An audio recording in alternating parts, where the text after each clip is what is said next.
तपस्वी ब्रह्म ऋषि शांडिल्य, पूर्णमासी और मधुमंगल का श्री कृष्ण प्रेम।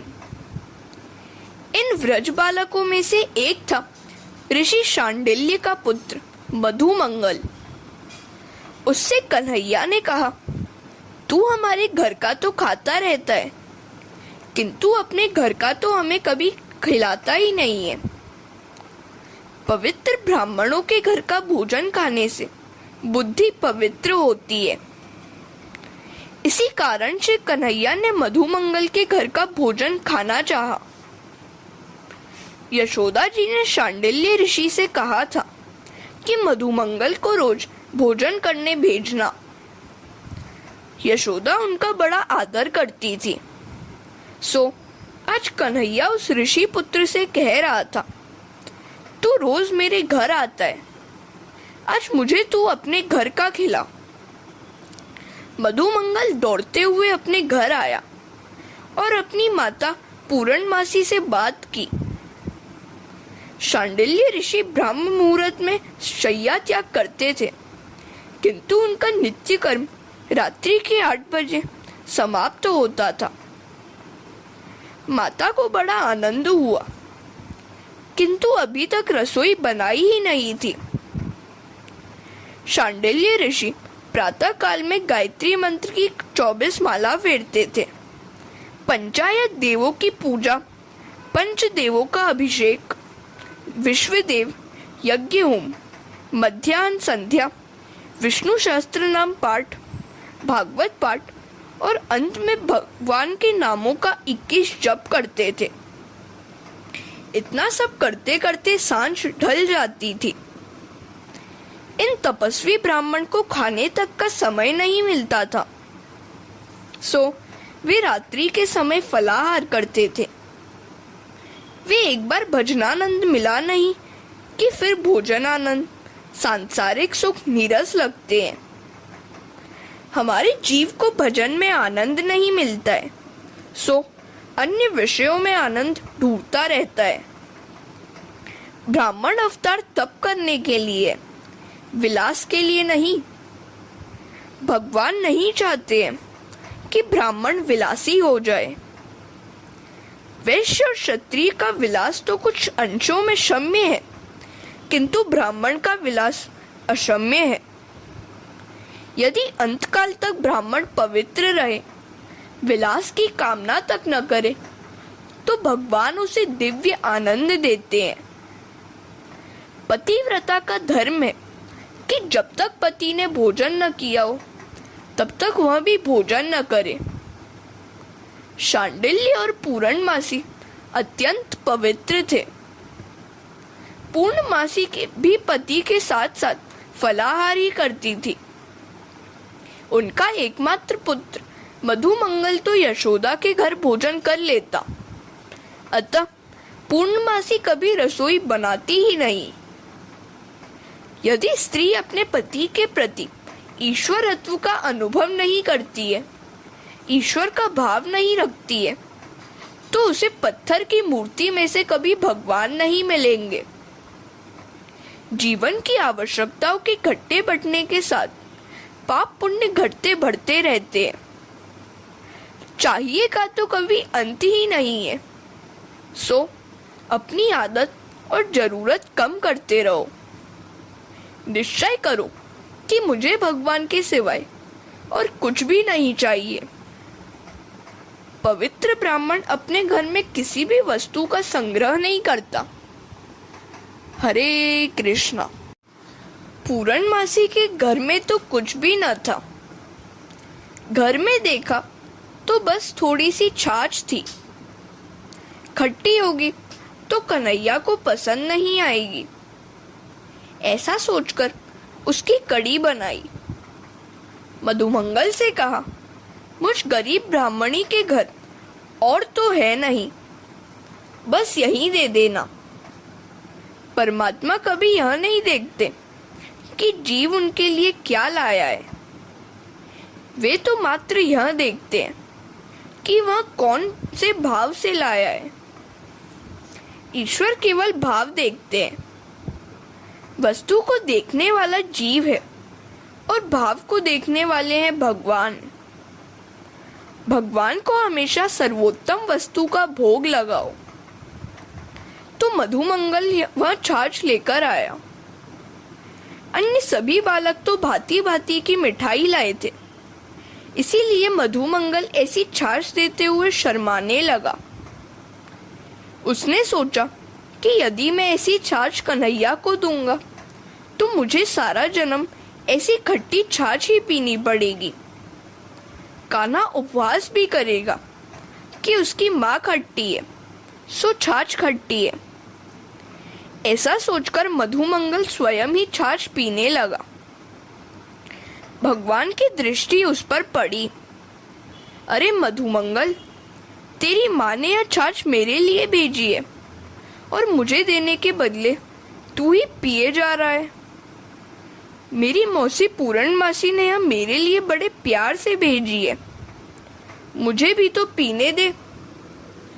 मधुमंगल जल्दी जल्दी पीने लगा। कन्हैया झपट कर उसके पास आया और मटकी अपने हाथ में ले ली, किंतु वह तो खाली हो गई थी। जब कन्हैया ने देखा कि मधुमंगल के मुंह पर थोड़ी सी छाछ लगी है तो उसका मुंह चाटने लगा। यह सब चल रहा था। उसी समय वह ब्रह्मा जी का आगमन हुआ। कन्हैया मधुमंगल से कह रहा था, तेरे पिता तपस्वी ब्राह्मण है, सो तेरी झूठी छाछ मेरी बुद्धि सुधारेगी।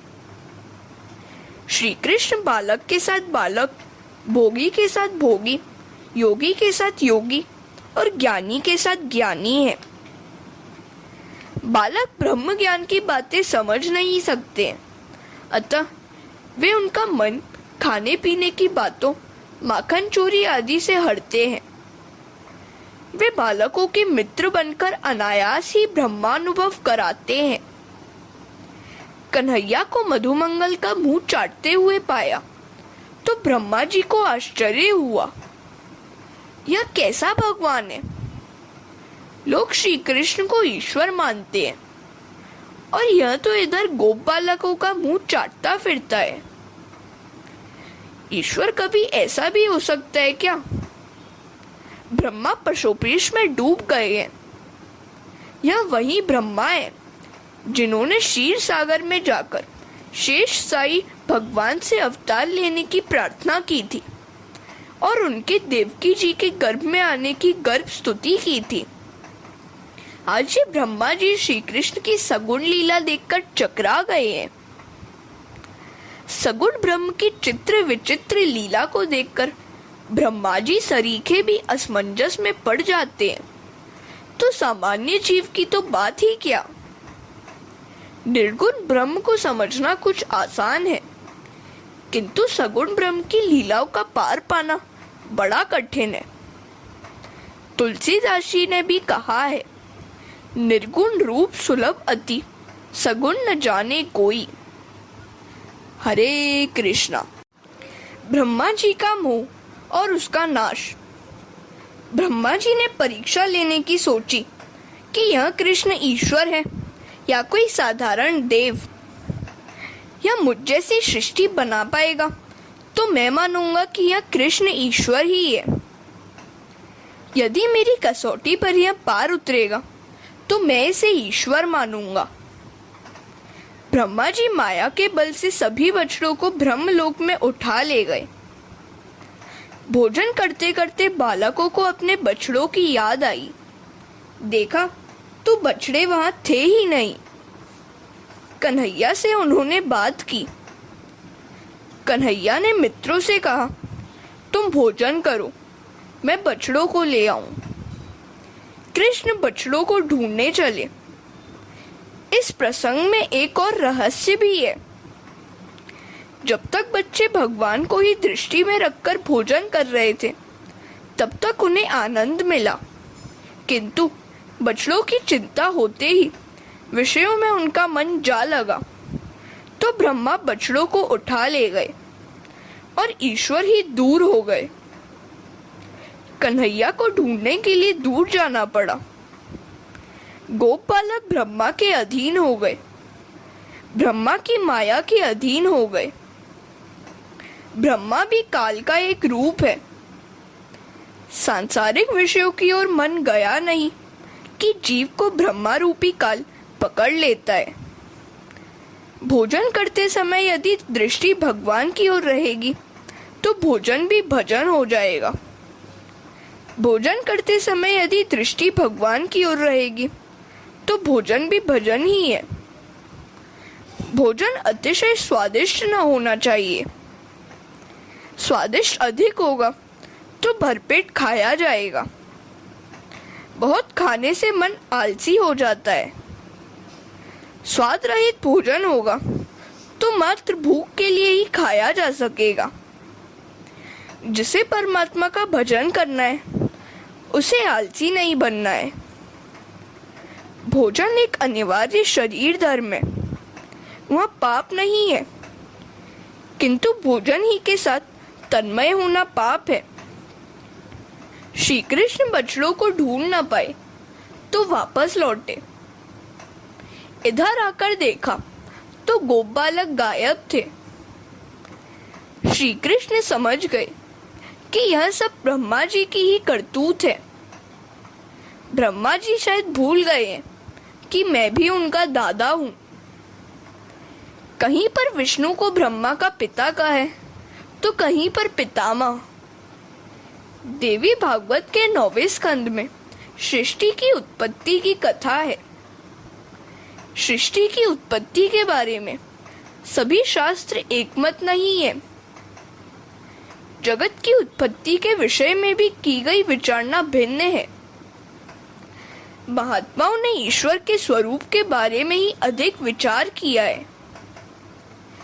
उनमें ईश्वर के स्वरूप के विषय में अधिक मतभेद भी नहीं है। वैकुंठ धाम में विराजमान लक्ष्मी नारायण की नाभि में कमल उत्पन्न हुआ और उस कमल में से ब्रह्मा उत्पन्न हुए। भगवान तो कर्तुम अकर्तुम और अन्यथा कर्तुम समर्थ है।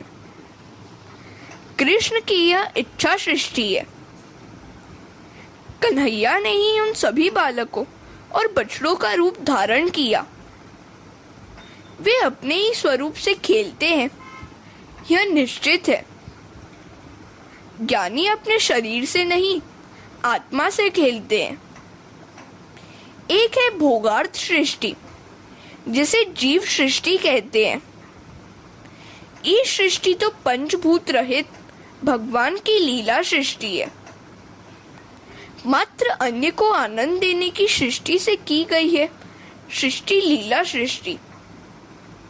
ब्रह्मा पंच महाभूत की सहायता से जगत की सृष्टि करते हैं। हरे कृष्णा। भगवान कहते हैं, मैं पंच महाभूत की मदद के बिना सृष्टि उत्पन्न करता हूँ। परमात्मा जब भी संकल्प करते हैं सृष्टि उत्पन्न होती है।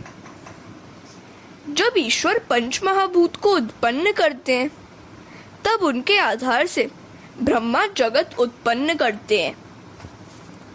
द्रौपदी की साड़ी कौन सी मिल्की थी? स्वयं कृष्ण ही ने वस्त्र का रूप लिया था। भगवान के संकल्प ने साड़ी उत्पन्न की थी। जिसे ईश्वर ढकते हैं उसे कौन निर्वस्त्र कर सकता है?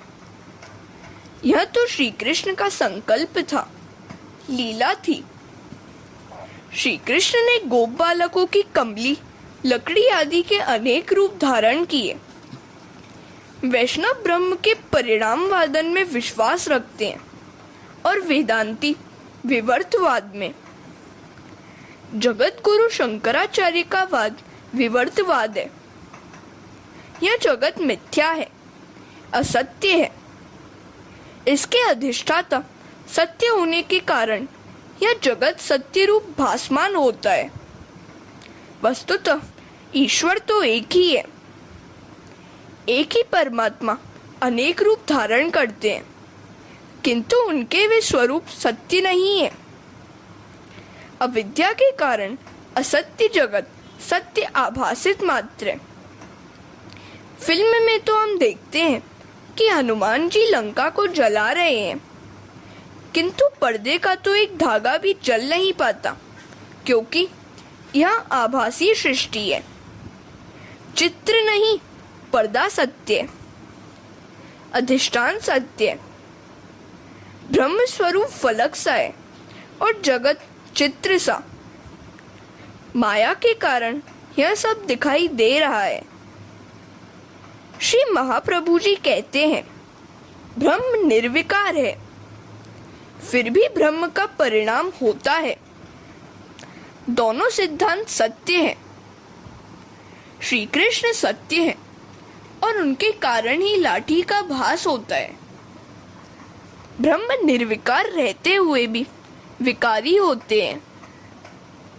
परमात्मा से मिलने की गायों की इच्छा थी, सो कृष्ण ने बछड़े का रूप धारण किया। असली बछड़े तो ब्रह्मलोक में थे। जिन बछड़ों ने स्तनपान छोड़ दिया था, वे भी आज स्तनपान कर रहे हैं। गाय भी बड़े बड़े बछड़ों को स्तनपान कराने लगी। यह दृश्य देखकर बलराम को पहले आश्चर्य हुआ, किंतु उन्होंने अंतर्मुख होकर देखा तो पाया कि ये सब बछड़े तो कृष्ण के ही रूप हैं। जिन वृद्धा गोपियों को श्री कृष्ण से मिलने की इच्छा थी, उनके साथ श्री कृष्ण ने गोपाल लीला खेली। गोपियां अपने बालक रूपी कन्हैया को उठाकर गले लगाने लगी। गोपियों को परकिया नहीं माना गया है, परकिया भाव माना गया है। श्री कृष्ण सभी के पति हैं, सो गोपियों के भी पति हैं। इस दृष्टि से रासलीला में कोई भी गोपी परकिया नहीं थी। किसी संत ने कहा है कि व्रज और गोकुल में कोई परकिया नहीं है। कारण यह है कि प्रभु जब वत्स्य लीला कर रहे थे, तब ऋषि शांडिल्य ने आज्ञा की थी कि इस वर्ष भगवान श्री कृष्ण ने गोप बालकों का रूप धारण किया है, अतः यह समय बड़ा उत्तम है। सब अपनी अपनी कन्याओं का विवाह कर दें। तो सभी ने अपनी कन्याओं का विवाह उन गोप बालकों के साथ कर दिया, अतः सभी गोपियों का विवाह श्री कृष्ण के साथ ही हुआ। सो रासलीला में परकिया नारी का प्रश्न ही नहीं उठता है। श्री कृष्ण के लिए कोई भी स्त्री पर स्त्री नहीं थी। वे तो सभी के स्वामी हैं, सर्वेश्वर हैं। हरे कृष्णा। भगवान श्री कृष्ण ने बछड़ों और बालकों का रूप धारण करके गायों और वृद्ध गोपियों को ब्रह्म संबंध से लाभान्वित किया। सभी को ब्रह्म संबंधी ब्रह्मानंद का अनुभव कराया। भगवान श्री कृष्ण ने प्रसिद्ध वेद वाक्य सर्वम विष्णुमयम जगत को इस प्रकार आज चरितार्थ किया। नरसिंह मेहता ने भी गाया है, ब्रह्म लटकाम करे ब्रह्म पासे, सर्वम विष्णुमयम गिरोंग वदज सर्व स्वरूपो बभो। उस समय यह संपूर्ण जगत विश्व रूप है। यह वेद वाक्य मानो मूर्ति मंत्र हुआ। निज इच्छा निर्मित तनु ईश्वर है और कर्म निर्मित तनु जीव। भगवान ने इस प्रकार पूरे 1 वर्ष तक लीला की। भागवत ने व्रजवासियों की लीला के 4 प्रकार बताए हैं। रास लीला 4 है। वेणु गीत प्रसंग, कुमारिका गोपियों के साथ रास, यज्ञ पत्नी प्रसंग, विवाहिता गोपियों के साथ रास, गोवर्धन लीला, वृद्धा गोपियों के साथ रास और सन्यासी प्रसंग, सन्यासिनी गोपियों के साथ रास। मुख्य रास लीलाएं इस प्रकार है, गोप बालकों के साथ, गायों के साथ और गोप युवतियों के साथ। अब रास का अर्थ भी देख ले। परमात्मा रस स्वरूप है। रसो वै स। इस रसरूप ईश्वर के साथ तादात्म्य होना ही रास है। परमात्मा से जीव का मिलन रास है। रसात्मक ईश्वर के साथ अभिन्न भाव होना, संबंध होना ही रास है। ऐसा कौन सा जीव होगा जो ईश्वर से मिलने की इच्छा न करता हो। इन लीलाओं से प्रभु ने सभी को मुक्त करके रस बांटा, आनंद का आविर्भाव किया। भागवत के टीकाकार विश्वनाथ चक्रवर्ती 13वें-14वें अध्याय में लीला में तन्मय हो गए हैं। उनका कहना है कि यह तो सर्वोदय लीला है। प्रभु ने सबको समान रूप में आनंद दिया है। श्री कृष्ण ने आज जब बालकों और बछड़ों का रूप धारण किया तो वे गोपियां और गाय पहले से भी अधिक प्यार करने लगी। अपनी अपनी संतानों को प्यार से नहलाने लगी। गाय अपने बछड़ों को दूध पिला रही है, चाट रही है, किंतु तृप्ति ही नहीं होती। ब्रह्मानंद में तृप्ति मिलती ही कब है। ब्रह्मा जी पृथ्वी पर यह देखने के लिए दूसरी बार आए कि बालकों और बछड़ों के बिना इधर क्या हो रहा है। उन्होंने देखा तो पाया कि सब कुछ पूर्ववत चल रहा है। वहीं बालक और वहीं बछड़े और श्री कृष्ण उन सबके साथ खेल कूद में मग्न है। ब्रह्मा जी सचमुच सोच में डूब गए। ये वाले बालक बछड़े सच्चे हैं या वे बालक बछड़े सच्चे हैं जिन्हें मैं ब्रह्मलोक में ले गया हूँ। इत एते त्रसत्या के। हरे कृष्णा। अन्य के साथ खेलने वाला दुखी होता है। ज्ञानी पुरुष अपने आत्म स्वरूप में ही रममाण रहते हैं। भगवान अपने ही स्वरूप के साथ खेल रहे हैं। श्री कृष्ण तो योगेश्वर हैं। श्री कृष्ण ने एक और लीला करने की सोची। उन्होंने ब्रह्मा का रूप धारण किया और सेवकों से कहा, एक नकली ब्रह्मा आजकल इधर उधर घूमता रहता है। वह यदि यहाँ आ जाए तो उसकी भली भांति मरम्मत कर देना।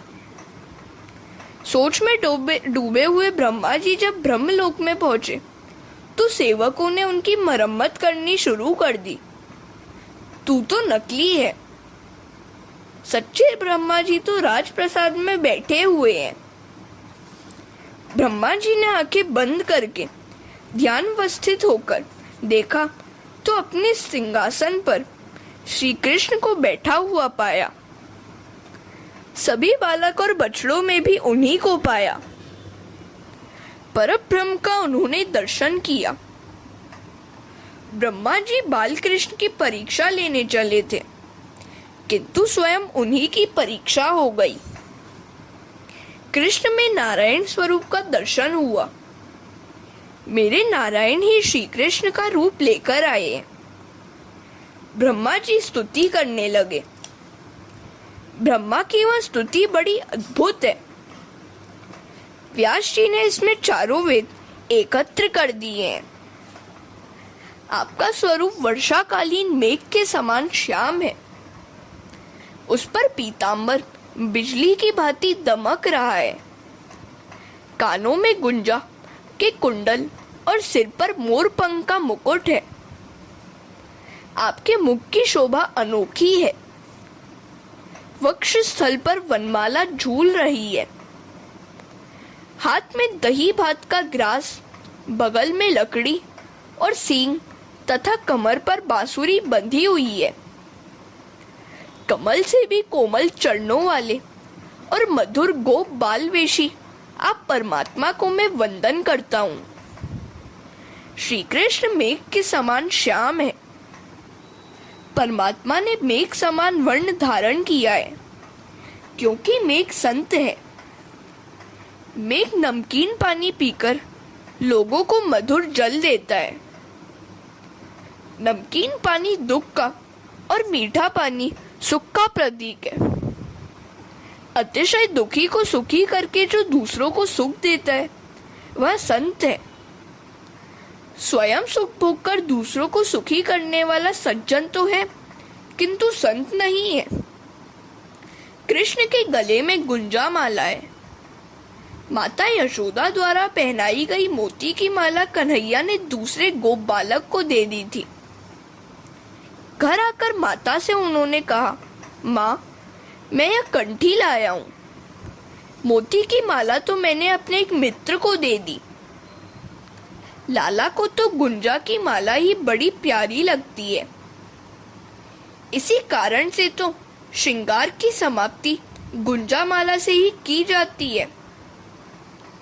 थोड़ा सा देने पर भी उसे अधिक मान ले, वह ईश्वर है। बहुत सा मिलने पर भी कम माने, असंतुष्ट रहे, वह जीव है। प्रभु को जो कुछ भी दो, प्रेम से दो। कन्हैया के मस्तक पर मोर पंख है।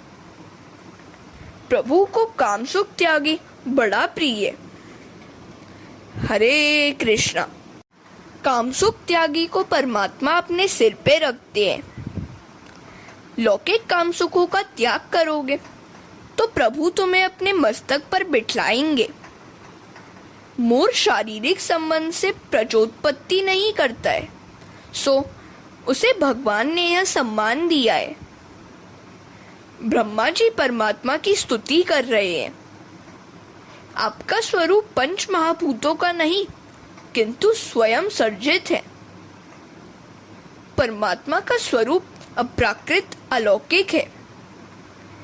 जीव को तो उसके पूर्व जन्म के प्रारब्ध कर्मानुसार शरीर मिलता है, किंतु परमात्मा स्वेच्छा से शरीर धारण करते हैं। मनुष्य को उसके कर्मानुसार शरीर मिलता है। परमात्मा स्वेच्छा से शरीर धारण करते हैं या फिर भक्तों की इच्छा के कारण। निराकर निजानंद ने आज श्री कृष्ण के रूप में अवतार लिया है। परमात्मा के अंग अंग आनंद स्वरूप है। उनका स्वरूप अलौकिक अप्राकृत है। परीक्षा लेने के लिए गए प्रयत्न के कारण ब्रह्मा जी ने प्रभु से क्षमा प्रार्थना की। गर्भ में पल रही संतान का प्रहार माता को क्रोधित नहीं कर पाता। माता को तो क्रोध की अपेक्षा आनंद ही होता है। इसी भांति मेरे अपराध को आप क्षमा कीजिए। उत्क्षेपणम गर्भगतस्य पादयो किम कल्पते मातुर्धोक्ष जागसे। ब्रह्मा जी कहते हैं, मेरा शरीर पंच तत्वों से बना हुआ है, किंतु आपका शरीर तो केवल आनंदमय है। मिस्री के खिलौने मिस्री ही हैं, हाथी घोड़े नहीं। उनकी टांग तोड़कर दूध में डालोगे तो दूध मीठा हो जाएगा। इसी तरह निर्गुण में से सगुण बने हुए परमात्मा भी आनंद रूप है।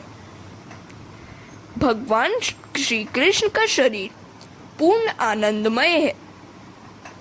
उनसे आनंद अभिन्न है।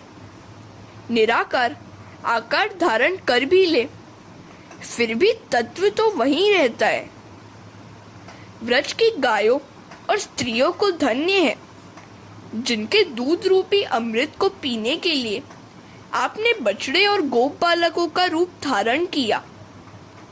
आप वह हैं जिनको संतुष्ट करने के लिए कई यज्ञ आदि कार्य असमर्थ रहे। गोकुल वृंदावन में जन्म पाने वाले सभी महाभाग्यशाली हैं।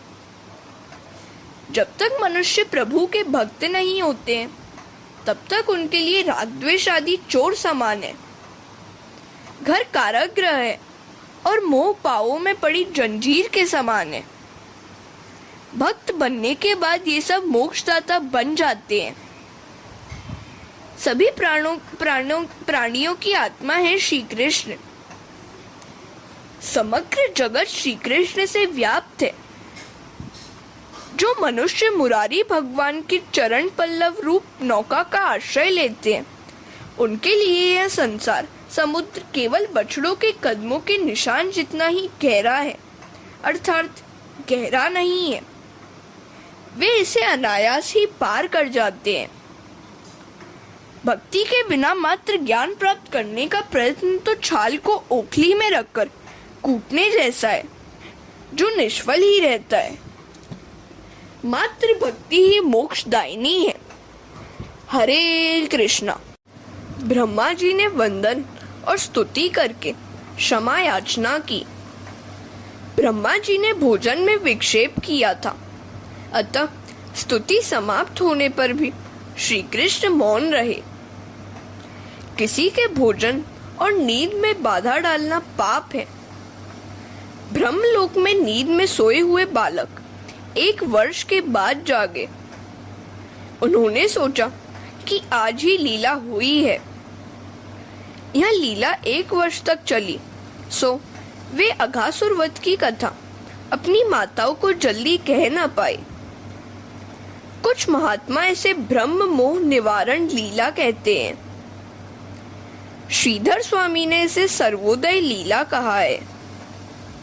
जैसा आनंद यशोदा को दिया, वैसा ही आनंद गोपियों को, गोप बालकों को, गायों को और बछड़ों को भी श्री कृष्ण ने दिया। अतः यह सर्वोदय लीला है। साधना करने से चित्त शुद्धि होती है और बाद में ईश्वर की प्राप्ति। श्री कृष्ण परमात्मा का पूर्ण स्वरूप है, अतः सभी शक्तियों का प्राकट्य हुआ है। अन्य सभी अवतार अंशावतार हैं, किंतु राम और कृष्ण का अवतार पूर्ण है। नरसिंह अवतार में क्रिया शक्ति प्रकट हुई और ज्ञान शक्ति गुप्त रही थी। अन्य अवतारों में मात्र एक शक्ति प्रकट हुई थी और अन्य शक्तियां गुप्त रही थी। श्री कृष्ण ने प्रत्येक लीला में एक देव का पराभव किया। वत्स लीला में ब्रह्मा का अभिमान उतार दिया, गोवर्धन लीला में इंद्र का और रास लीला में कामदेव का पराभव किया। एक दिन कन्हैया कहने लगा, माँ, अब मैं बड़ा हो गया हूँ, गायों को चराने के लिए जाऊं? यशोदा ने कहा, अभी तो तू छोटा ही है, जरा और बड़ा हो जा, फिर अच्छा सा मुहूर्त देखकर मैं तुझे गोपाल बनाऊंगी। इतने में वहां शांडिल्य ऋषि का आगमन हुआ, तो यशोदा ने कन्हैया का जन्माक्षर देते हुए उसे गोपाल बनाने का मुहूर्त पूछा। तो ऋषि ने कार्तिक मास के शुक्ल पक्ष की अष्टमी का मुहूर्त दिया। कन्हैया उस दिन गोपाल बनने वाला था। उसे इतनी तो उतावली थी कि उसकी नींद भी गायब हो गई। माता, मुझे गायों से बड़ा प्यार है, मैं इनकी पूजा करूंगा। प्रातः काल में स्नान आदि से कन्हैया निवृत्त हुआ ही था कि शांडिल्य ऋषि आए। कन्हैया ने गायों की पूजा की तो उनको बड़ा आनंद हुआ, क्योंकि उनका स्वामी पूजा कर रहा था। गायों को फूल माला पहनाकर मिठाई खिलाई। गायों ने आशीर्वाद दिया, हमारे लाला की जय जयकार हो। यदि प्रभु ने संपत्ति दी हो तो गायों का पालन करो। आज के धनवान लोग घर में कुत्ते को पालते हैं और उन्हें अपने साथ मोटर में बिठाकर घुमाने भी ले जाते हैं। ऐसे लोगों के लिए यही कहेंगे कि वे अगले जन्म की तैयारी कर रहे हैं। कुत्ते से अति स्नेह किया जाएगा तो मृत्यु के समय उसमें वासना रह जाएगी और अगले जन्म में कुत्ते की योनि में जन्म लेना पड़ेगा। कुत्ते का तिरस्कार तो न किया जाए, उसे रोटी भी दी जाए, किंतु उसके पीछे पागल मत बनो। गायों में सभी देवों का वास है। गाय की सेवा करने से अपमृत्यु टल जाती है। उसकी पूजा करने का अर्थ है उसे भरपेट खिलाना पिलाना। तिलक भरकर देने से उसका पेट कैसे भरेगा? गाय तो व्रज भक्त है। हरे कृष्णा। एकनाथ जी महाराज ने भागवत में एक विनोद किया है। राम जी ने क्या क्या नहीं किया था। कई राक्षसों का वध किया, अनेक यज्ञ याग किए, प्रजा का भली भांति लालन पालन किया, किंतु वे राजा धीराज थे, सो गायों की सेवा न कर पाए। उनके मन में गौ सेवा की वास रह गई, अतः वे कृष्ण का अवतार लेकर गायों की सेवा करने आए। अर्थात राम और कृष्ण एक ही है। प्रातः काल में ब्राह्मणों ने आकर गणपति की पूजा करवाई। कृष्ण पूर्ण पुरुषोत्तम है, अतः धर्म की सभी मर्यादाओं का पालन करते हैं। गायों की पूजा करके उन्होंने प्रदक्षिणा की। यह तो श्री कृष्ण की पौगंड्रावस्था है। शांडिल्य ऋषि की आज्ञा होने पर कन्हैया ने माता को प्रणाम किया। यशोदा की आंखों से हर्षाश्रु टपक पड़े। कन्हैया ने रोने का कारण पूछा तो यशोदा ने कहा, तू सुबह से गायों को लेकर वन में जाएगा और शाम को लौटेगा। तेरे मनोहर चेहरे को देखे बिना मेरा सारा दिन कैसे बीतेगा? जब जीव ईश्वर के बिना एक भी क्षण जी न सके और ऐसी स्थिति पर पहुंचे, तब ईश्वर शीघ्र ही उसकी गोद में आते हैं। यशोदा ने कन्हैया को जूते पहनाने चाहे तो उसने इनकार करते हुए कहा, मैं गोपाल हूँ, गायों का सेवक हूँ, और सेवक कभी जूते पहन सकता है क्या? यशोदा ने कहा, बेटा गाय तो पशु है। कन्हैया ने कहा, माँ ऐसा कभी मत कहना। गाय पशु नहीं, हम सबकी माता है। उसमें सभी देवों का वास है। मैं तो गायों का सेवक हूँ। जब तक कृष्ण गोकुल में रहे थे, उन्होंने 4 प्रकार के संयमों का पालन किया था। गोकुल में उन्होंने सिले हुए कपड़े कभी नहीं पहने, क्योंकि उनके साथी गोप बालक बड़े गरीब थे। जब तक गोकुल में रहे, उन्होंने कोई शस्त्रास्त्र धारण नहीं किया। एक हाथ में माखन मिश्री थी और दूसरे में बांसुरी। बांसुरी की मधुर तार से वह सारे गोकुल को घायल कर देते थे। उन्होंने अपने शिरकेश कभी भी नहीं उतारे। गोकुल का कन्हैया प्रेम मूर्ति है, और कन्हैया ने कभी जूते नहीं पहने।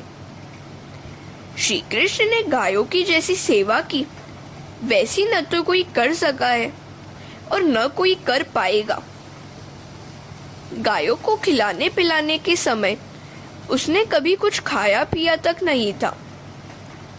ऐसा कन्हैया जब गोकुल छोड़कर चला जाए और गाय आंसू बहाने लगे, इसमें आश्चर्य ही क्या है? पशु होने पर भी सभी गाय श्री कृष्ण के पास ही रहना चाहती थी। कन्हैया अपने पीतांबर से ही गायों को पूछता था और अपनी मिठाई भी उन्हें खिला देता था। माता कभी पूछती तो कहता, मुझे गाय बड़ी प्यारी है, उनके खाने से मुझे बड़ा आनंद मिलता है। हरे कृष्णा। धेनुकासुर उद्धार एवं कालिया पर कृपा। अब हम धेनुकासुर वध की लीला देखेंगे। तालवन में एक राक्षस गधे के रूप में रहता था। एक बार श्री दामा और अन्य सभी गोप बालकों ने शिकायत की कि तालवन में फल तो बहुत है, किंतु धेनुकासुर किसी को भी लेने नहीं देता। भगवान ने प्रहलाद को वचन दिया था कि उसके किसी भी वंशज को वे नहीं मारेंगे। सो बलराम ने धेनुकासुर का वध किया था। वन में फल सड़ जाए फिर भी किसी को न दे, वही धेनुकासुर है। अपने पास बहुत सा होने पर भी किसी को कुछ न दे, वह धेनुकासुर ही है। धेनुकासुर तालवन का मालिक तो नहीं था, किंतु बरसों से वह वहां रहता था और जबरन उसने कब्जा जमा लिया था। कई लोग सार्वजनिक संस्थाओं का बही खाता करते करते उस पर कब्जा जमा लेते हैं। कुछ ऐसी संस्था में गोलमाल करते हैं, रुपए पैसे डकार जाते हैं। इस तरह समाज का धन उड़ाने वाला अगले जन्म में गधा ही बनेगा। इस सब का कारण अविद्या ही होती है। अविद्या जीव को संसार के बंधनों में फंसाती है। ऐसा होने पर सांसारिक पदार्थों के लिए जीव के मन में ममता, राग द्वेष आदि उत्पन्न होते हैं। जब तक अविद्या नष्ट नहीं हो पाती तब तक संसार छूट नहीं पाता। अविद्या जीव को 5 प्रकार से बांधती है: स्वरूप विस्मृति, देहाध्यास, इंद्रियाध्यास, प्राणाध्यास और अंतःकरणाध्यास। देहाध्यास में जीव अपने को बड़ा स्वरूपवान, विद्यावान, संपत्तिवान मानने लगता है, देहाभिमानी हो जाता है। ऐसे लोग दूसरों का अपमान करने लगते हैं, दूसरों को सताते हैं। ऐसे देहाध्यास को बलभद्र ने मारा। भगवान की आधिदैविक शक्ति से ही देहाध्यास का नाश हो सकता है। अब आती है कालिया नाग दमन की बात। प्रभु ने कालिया नाग का उद्धार करने का विचार किया, सो वे सभी बालकों के साथ उस जलाशय के किनारे गेंद खेलने लगे जिसमें कालिया नाग रहता था। खेल खेल में गेंद उस जलाशय में जा गिरी। बाल मित्रों ने कहा, लाला, इसमें नाग रहता है, सो कोई भी उसका पानी नहीं पीता है। भगवान जलाशय में कूद पड़े। कालिया नाग उन्हें डसने लगा। जो जो वहां डसता जाता था विष अमृत बनता जा रहा था।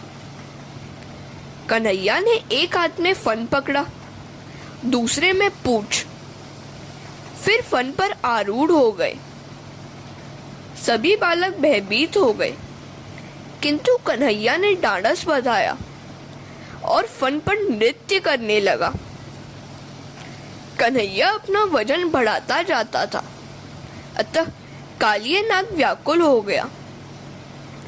नाग पत्नियां शरण में आकर प्रार्थना करने लगी, आपने हमारे पति को जो दंड दिया है वह उचित ही है, क्योंकि इससे दुर्जन के पाप का नाश होगा।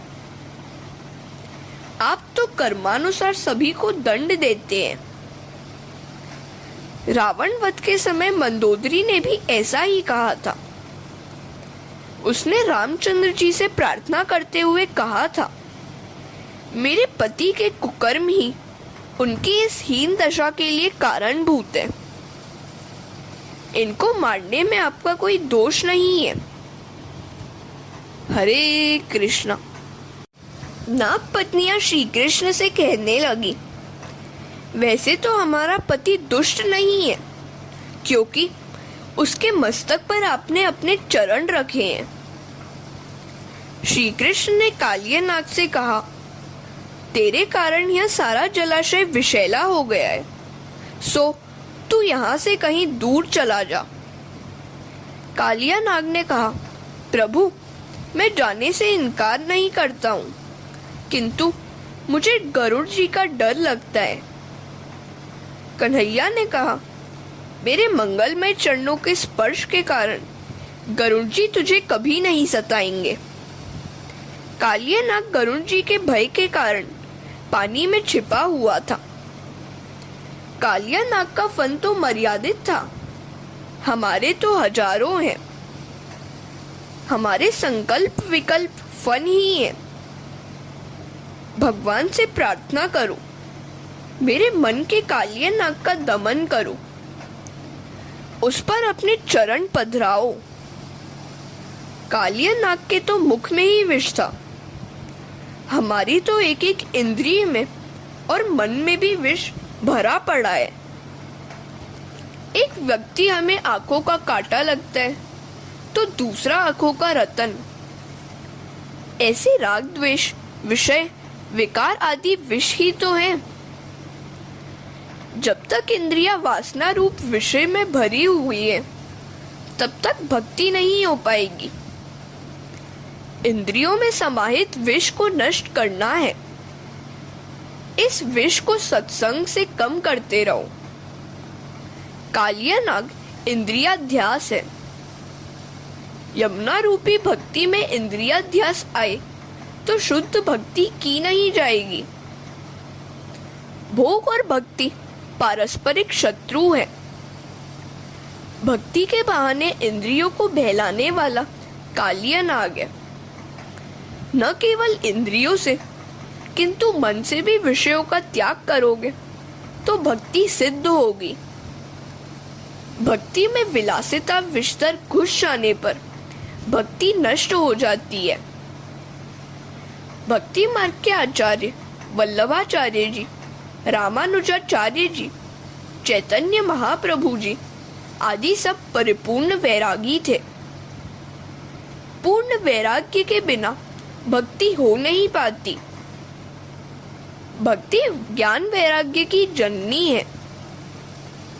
भक्ति मार्ग के वे आचार्य तो केवल एक ही वस्त्र धारण करके सारे जगत में विचरण करते थे, किंतु आगे चलकर इस मार्ग में बहुत से कालिया नाग विलासी लोग घुस गए और भक्ति मार्ग को उन्होंने विषाक्त कर दिया, अपमानित कर दिया।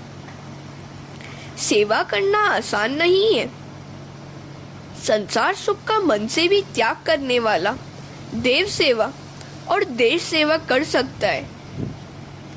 महाप्रभु जी ने कहा है, ईश्वर में प्रभु सेवा से अनुराग और शारीरिक सुख विलास से विराग रखोगे तभी भक्ति मार्ग में आगे बढ़ पाओगे। देव सेवा और देश सेवा में इंद्रियों के लालन पालन का कोई स्थान ही नहीं है। इंद्रियों का सेवक देश सेवा कभी नहीं कर पाएगा। सभी इंद्रियां वासना विष से भरी हुई है। भगवान ने सभी दैत्यों का नाश किया था, किंतु कालिया नाग का केवल दमन किया था, उसे नियंत्रित किया था। इंद्रियों का नाश नहीं, दमन करना है। उन्हें विवेक से वश में करना है। इंद्रियों को सत्संग कराओ, वहां उन्हें भक्ति रस की प्राप्ति होगी और वे शुद्ध होंगी। इंद्रियों में से विष को निचोड़ दो और उन्हें सत्संग मंडली में भेज दो। कालिया नाग को भगवान ने विष रहित करके रमणक द्वीप में भेज दिया था। इंद्रियों को शुद्ध कर लोगे तो वे भक्ति रस में लीन हो पाएंगी। हरे कृष्णा। भोग से इंद्रियों का क्षय होता है और भक्ति से पोषण। जो आनंद योगी समाधि में पाते हैं वही आनंद वैष्णवों को कृष्ण कीर्तन में मिलता है। कीर्तन करते समय दृष्टि हमेशा कन्हैया से लगाए रहो। वाणी कीर्तन करेगी, मन स्मरण करेगा और आंखें दर्शन करेंगी, तभी जब सफल हो पाएगा। जब तक इंद्रियों में वासना विष भरा हुआ होगा भक्ति की प्राप्ति हो नहीं पाएगी। इंद्रियाध्यास आने पर भक्ति अशुद्ध हो जाती है। विष रहित करके इंद्रियों को रमणक द्वीप रूपी सत्संग में भेज दो, वहां उन्हें भक्ति रस मिलेगा। इंद्रियों को भोग से नहीं, भक्ति रस से सींचना पोसना है। भक्ति द्वारा इंद्रियों को रमणक द्वीप सत्संग में रमण कराओ। भक्ति मार्ग अति उत्तम है। इसमें इंद्रिय पुष्प को भगवान के चरणों में रखना है। ज्ञान मार्ग में इंद्रियों से संघर्ष करना पड़ता है, उन्हें मारना पड़ता है। ऐसा ना करो, समझा बुझाकर इन्हें प्रभु मार्ग की ओर मोड़ लो। श्री कृष्ण ने 2 बार दावाग्नि का पान भी किया था। यमुना के जल में से कन्हैया सकुशल बाहर निकला तो सबको हर्ष हुआ। उन्होंने यमुना किनारे ही रात्रि वास किया। उस समय दावाग्नि फैली और ब्रजवासी घिर गए, तो भगवान ने दावाग्नि पान करके सबको बचा लिया। एक बार सभी गोप बालक खेल कूद में मशगूल हो गए तो गाय चढ़ती चढ़ती दूर निकल गई। सभी उन्हें ढूंढने लगे। इतने में वहां दावाग्नि ने सबको घेर लिया। सभी बालक बचाव के लिए कन्हैया को पुकारने लगे। लाला ने उनसे कहा, सब अपनी अपनी आंखें बंद कर लीजिए, मैं मंत्र जाप कर रहा हूं। कन्हैया ने विराट रूप धारण किया और दावाग्नि पान किया। जब भी तुम प्रतिकूल अवस्था की दावाग्नि से घिर जाओ, आंखें बंद करके प्रभु का ध्यान करो। प्रतिकूल परिस्थिति में जी का जलना ही दावाग्नि है। ईश्वर ऐसे व्यक्ति को सांत्वना देते हैं कि वे भी साथ ही हैं। संसार रूपी दावाग्नि चारों ओर से धधक कर जीव को घेर लेती है। कचहरी में ऊपर वालों से झगड़ा हो जाता है और घर पर आकर मनुष्य देखता है कि अपनी माता और पत्नी हाथापाई में जुटी हुई है।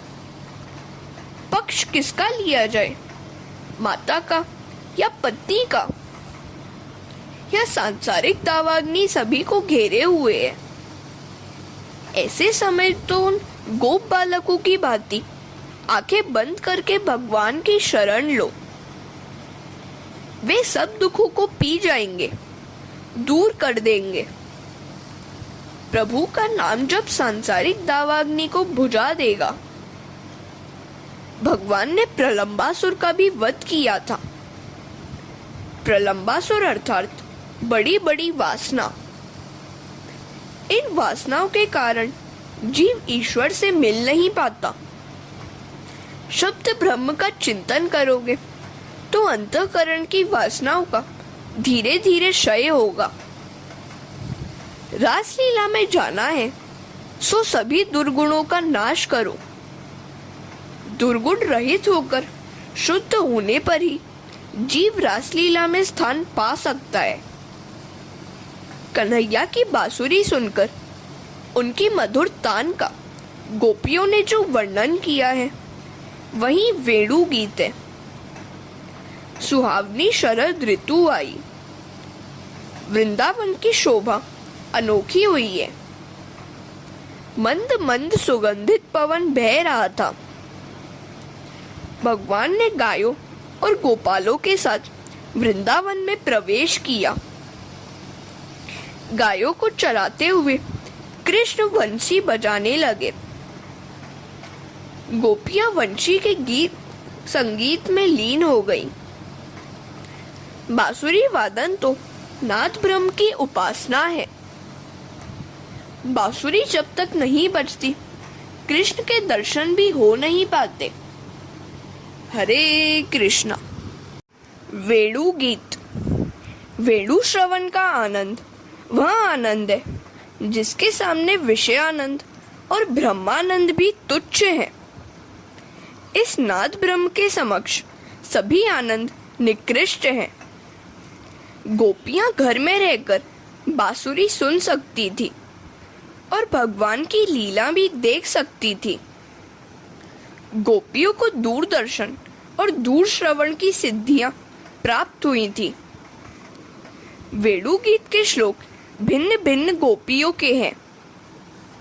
श्रीधर स्वामी कहते हैं कि श्लोक की भिन्न भिन्न गोपियां होने के कारण सभी श्लोक एक दूसरे से कोई संबंध नहीं रखते।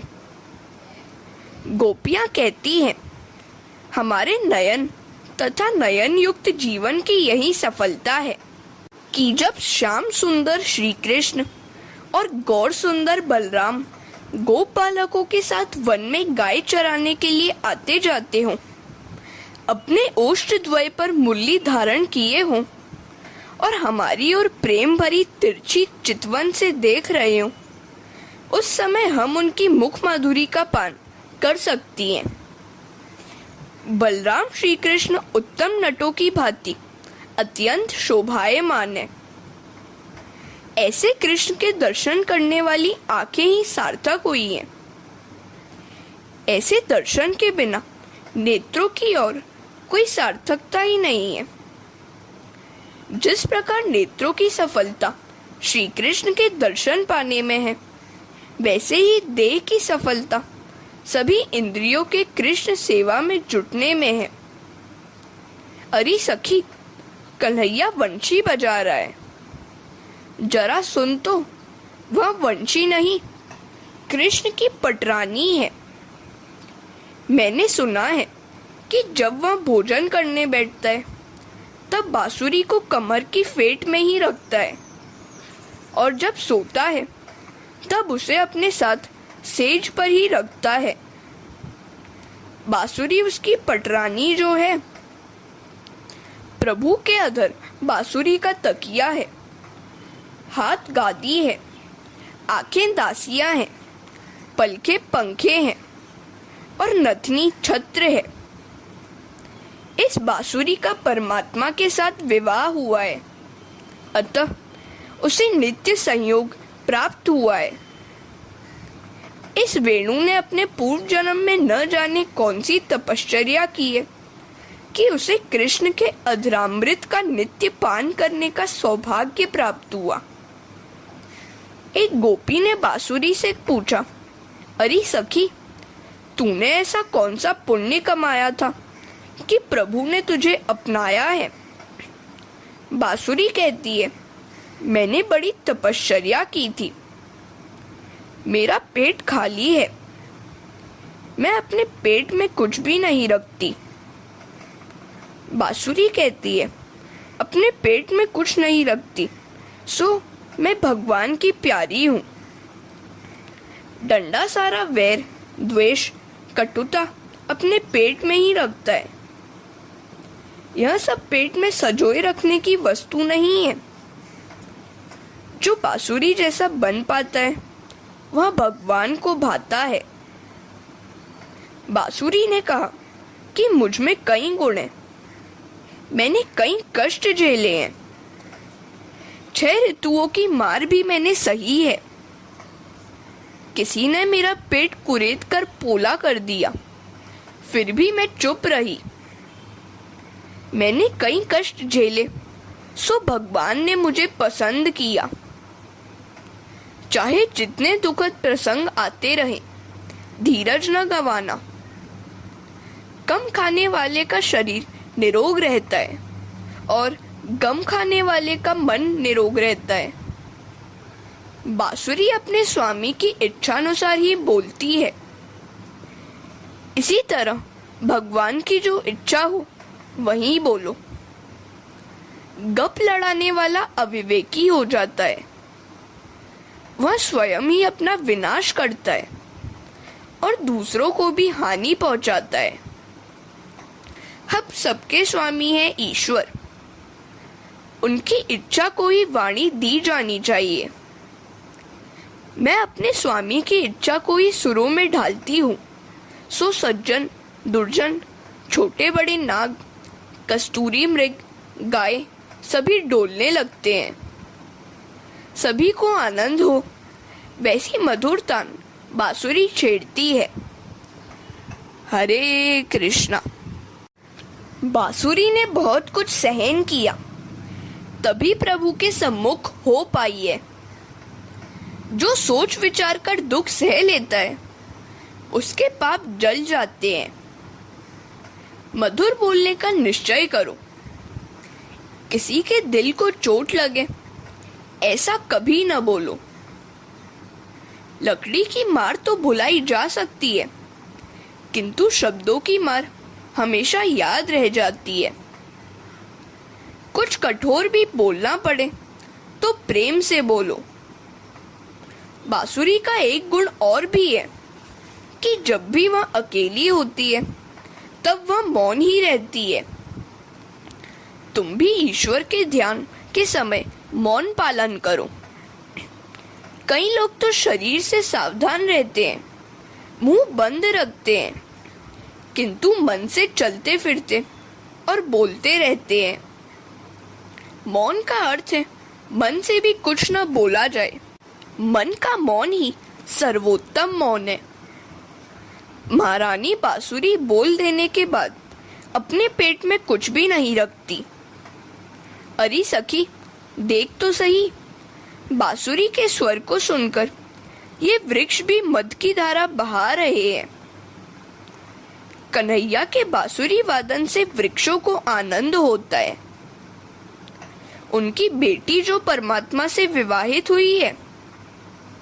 एक महात्मा कहते हैं कि ये तो तरुओं के हर्षाश्रु है। उनकी कन्या श्री कृष्ण की पटरानी जो हुई है। तो एक संत कहते हैं कि ये वृक्ष दुख से रो रहे हैं। वे सोचते हैं कि बांस का मुख्य काम घरों का खपरेल बनकर परोपकार करने का है, जबकि यह तो बांसुरी बनकर घरों को उजाड़ रही है। लाला की वंशी की धुन जो भी सुनता है उसका घर में रहने में मन ही नहीं लगता है। वह राधे श्याम रटता हुआ कृष्ण मिलन की धुन में घर से बाहर निकल पड़ता है। हमारी इस कन्या ने घरों की रक्षा करने के बदले उजाड़ने का काम शुरू कर दिया है। इस विचार से सभी वृक्ष शोकातुर होकर आंसू बहाने लगते हैं। एक और संत कहते हैं कि ये वृक्ष ऐसा सोच रहे हैं कि पानी में डूबते हुए लोगों का अपना जातिगत काम छोड़कर यह बांसुरी सभी को आनंद रस में डुबोने में लगी हुई है। धन्या हरिण्य आकर्ष्य वेणुरणितम सह कृष्णा सारा। अरे सखी, देख तो सही, कन्हैया का बांसुरी वादन सुनकर हिरनियां पागल होकर दौड़ आई हैं और अपलक दृष्टि से कन्हैया को निहार रही हैं। गोपियों की दृष्टि इतनी तीक्ष्ण है कि अपने घरों में से ही हिरनियों की स्थिर पलकें देख सकती हैं। हिरनी अपने पति को भी प्रभु के समक्ष ले जाती है। उसका पति उसको सहकार देता है। इसके पति अनुकूल है, जबकि मेरे पति देव सेवा में प्रतिकूल है।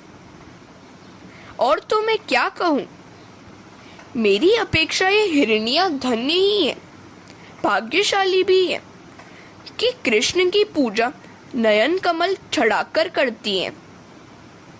और कुछ तो उनके पास है ही नहीं। यदि पत्नी पत्नी एक होकर पूजा करें तो भगवान जल्दी प्रसन्न होते हैं। सह कृष्ण सारा अर्थात पति को सत्संग में परमात्मा के निकट ले जाने वाली हिरनी पत्नी सही अर्थ में पत्नी है। पति को परमात्मा के सानिध्य में ले जाने वाली, पति से सत्कर्म कराने वाली पत्नी पति की मित्र है। पति को केवल भोग विलास में डुबाए रखने वाली पत्नी पति की शत्रु है। हरे कृष्णा। कृष्ण सेवा में हिरनियों को उनके पति सहयोग देते हैं और इधर हमारे पति सहयोग तो देते ही नहीं हैं, किंतु बाधा भी डालते हैं। सो ये हिरनियां बड़ी भाग्यवान है। हमसे तो वृंदावन की हिरनियां भी श्रेष्ठ है कि कृष्ण सेवा में वह अपने पति का सहयोग पा सकती है। सखी, मैं तुम्हें क्या क्या बताऊं। वंशीनाथ सुनते ही गौमाताएं घास खाना छोड़कर अपने कान रूपी दौने के द्वारा वंशी के नादमृत का बड़े ध्यान से पान करने लगती हैं। भगवान की प्रेम रसी वंशी की धुन सुनकर गाय घास चबाना भूलकर आनंद के अश्रु बहाने लग जाती हैं। बछड़े भी दूध पीना भूल जाते हैं। कन्हैया का बांसुरी वादन मनुष्य, पशु, पंछी, वृक्ष सभी शांति से सुनते हैं। वृंदावन की वन्य सृष्टि दिव्य है। जब कन्हैया बांसुरी बजाने लगता है तो पंछी भी शांत हो जाते हैं। कई ऋषि भी पक्षी का रूप लेकर वृंदावन की लीला निकुंज से नीचे नहीं उतरते। जलपान करने जाने से कृष्ण से विरह जो होगा। वृंदावन के पंछी सामान्य पंछी नहीं, पूर्व के मुनि हैं। अतः वे वृक्षों पर मौन रहकर भगवान की वंशी सुनकर आत्मा को आनंद देते हैं। धन्य है इन पंछियों को। यशोदा आकर कहने लगी, रोज रोज कहती हूँ, फिर भी कन्हैया जूता पहनता ही नहीं है। तो सखी कहती है, चिंता न करो, उसका एक मित्र उसके सिर पर छाता रखकर चलता है। यशोदा कहती है, कौन है वह? तो गोपियाँ कहती हैं, वह मेघराज कन्हैया का मित्र है। अतः जहाँ जहाँ कन्हैया जाता है वह छाया करता है। कन्हैया की लीला ही अनोखी है। ताप लगते ही झरझर वर्षा आ पहुँचती है। माता यशोदा कहती है, धरती पर नंगे पांव चलने में उसको कष्ट होता होगा। तो सखी कहती है, नहीं नहीं, गिरिराज कन्हैया के लिए माखन से कोमल हुए हैं। कन्हैया के चरण स्पर्श से गिरिराज की कठोरता चली जाती है। गिरिराज सर्वश्रेष्ठ हरिदास है, गायों को घास देता है। गिरिराज कन्हैया के साथ उसकी प्रिय गायों की भी सेवा करता है। अतः वह कन्हैया को प्रिय है। ठाकुर जी की सेवा करने वाला वैष्णव है, किंतु गायों की, गरीबों की सेवा करने वाला तो महावैष्णव है। परमात्मा के चरण स्पर्श से गिरिराज को रोमांच हो आता है। सो कहीं कहीं पर गड्ढे पड़ जाते हैं, किंतु इन्हें पाट देने का उपाय कन्हैया के पास है। वह बांसुरी बजाने लगता है तो गिरिराज आनंद से फूलने लगता है और गड्ढे पट जाते हैं। अरे सखी, कन्हैया तो कदम के वृक्ष पर चढ़कर वहां से गायों को पुकार रहा है। वंशी में से गायों को नाम लेकर पुकार रहा है, गंगा, गोदावरी, यमुना। गाय आनंद से दौड़ने लगी हैं। देख तो, गायें उस वृक्ष को घेरकर आनंद ध्वनि कर रही हैं, मेरे लाला को निहार रही हैं। कैसा मनोहर दृश्य है यह। एक अपनी बात भी मैं भी बता दूं। यहाँ से लाला को निहार रही हूँ, तब मुझे लगता है मानो मैं भी पागल होकर लाला से मिलने के लिए दौड़ रही हूँ। जब लोक लज्जा का ख्याल आता है तब रास्ते में रुककर सोचती हूँ, हाय, मैं कहाँ से कहाँ दौड़ आई। हरे कृष्णा। ये गोपियां जब स्त्री और पुरुष का भेद भूल जाएंगी तब उन्हें रासलीला में प्रवेश मिलेगा। अभी लोक लज्जा का, देहाध्यास का क्षीण भान है। देहाध्यास मिट जाने पर वे रासलीला में प्रविष्ट हो जाएंगी। देहाध्यास के नष्ट होने पर उन्हें गोपी भाव प्राप्त होगा। जब श्री कृष्ण गायों को बुलाते हैं उस समय नदियों को भ्रांति हो रही है कि उन्हीं को बुलाया जा रहा है। वे बेचारी स्वयं तो जा नहीं सकती हैं, सो तरंग रूपी हाथों में कमल पुष्प लेकर वेणुनाथ की दिशा में फेंककर भगवान का अभिवादन करती हैं। जड़ चेतन सभी वंशीनाद से मोहित हैं। मुरली की मधुर ध्वनि से आज समस्त सृष्टि आनंद मग्न हो गई है। श्याम की उस मधुर वंशी के सितम की बात कहें तो क्या कहें। नारद और नाम ब्रह्म का एक के होने पर रासलीला होती है। वेणु गीत नाद ब्रह्म की उपासना है। नाम में नाम का लय हुए बिना नाद ब्रह्म नहीं हो पाता।